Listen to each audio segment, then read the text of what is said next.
warahmatullahi wabarakatuh. Halo semuanya. Sebelum kita mulai video kali ini, aku mau kenalkan diri aku dulu nih. Perkenalkan, nama aku Anissa Aulia Rahma dengan nomor induk mahasiswa 05570446 dari mata kuliah MSI M4206 basis data.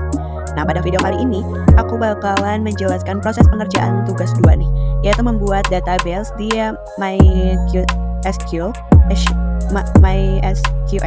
berdasarkan ERD yang telah diberikan. Nah, untuk langkah pertamanya itu kita masuk ke aplikasi SemApps-nya nih, SemApps Control Panel-nya. Terus kalian aktifin si APC sama MySQL-nya sampai kayak gini ya, di start aja ada tulisan stop, berarti itu udah mulai ya. Nah, terus kita masuk ke admin. Nah, terus kita tinggal tunggu aja sampai kita masuk ke website localhost-nya. Oke, mungkin aku mau bilang dulu, mohon maaf sebelumnya Bapak tutor dan teman-teman sekalian.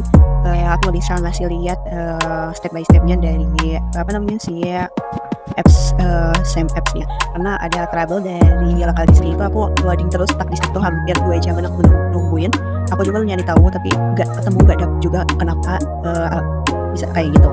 Jadi aku paling menjelaskan dengan kata-kata aja, sedikit yang aku tahu ya dari sumber-sumber selain Google Learning, aku juga lihat di YouTube juga ya, di video-video YouTube senior sebelumnya. Oke, kita masuk ke ini ya.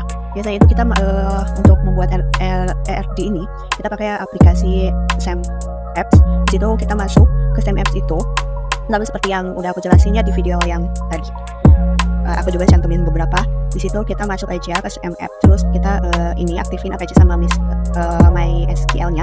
Terus kita masuk ke admin yang MySQL-nya, kita masuk ke local disk website SemApps-nya ini. Nah, setelah itu baru kita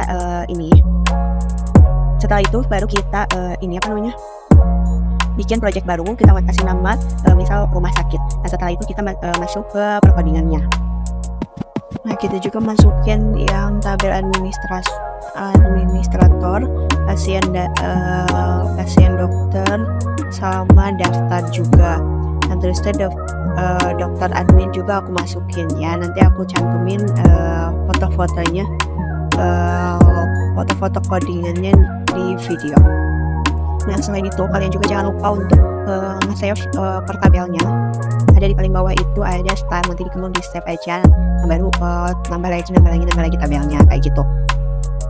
Nah, setelah penginputannya udah selesai, kalian bisa lihat di tugas atau di judul yang udah kalian tulis awal. Nah, itu nanti tertampil semua tabel yang udah kalian input ya.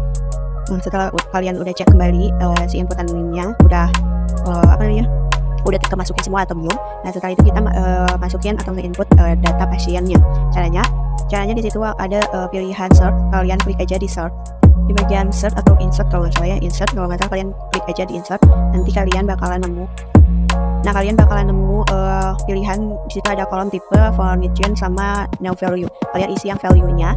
Nah, terus yang kolom paling bawahnya itu juga diisi. Terus kalian input deh. Nah, terus kalian ulang input datanya sampai 4 atau 5 pasien yang sudah kalian data. Nah, selanjutnya kita masuk ke penginputan indeks. Caranya kalian kembali ke tugas awal atau yang tampilan yang awal, itu yang administrator yang dan lainnya. Kalian klik yang administratornya ya. Nah, udah masuk gitu, nanti kita bakal input administrator tuh di ID admin, ID pasien, sama ID admin kalau nggak salah ya.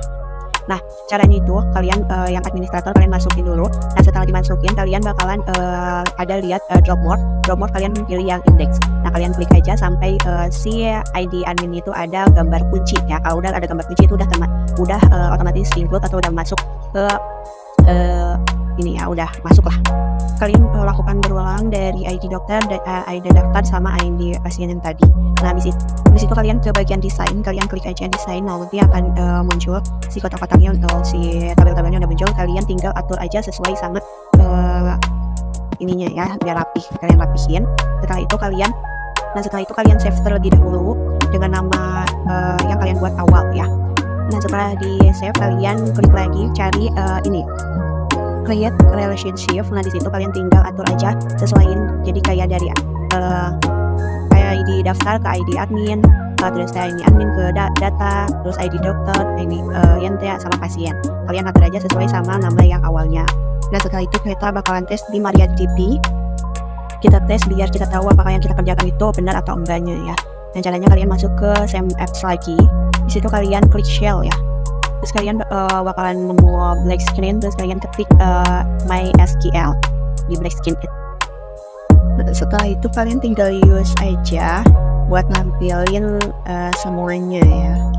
Dan nanti bakalan kelihatan sesuai atau enggaknya yang kita kerjain tadi itu. Dan nanti bakalan kelihatan kalau ada yang salah tinggal kalian perbaiki dan sudah beres. Oke. Demikian hasil praktikum yang aku buat untuk tugas 2 MSIM 4206 basis data ini. Terima kasih yang telah menonton. Semoga video ini bermanfaat untuk kalian. Sampai ketemu di video selanjutnya ya. See you next time. Bye bye.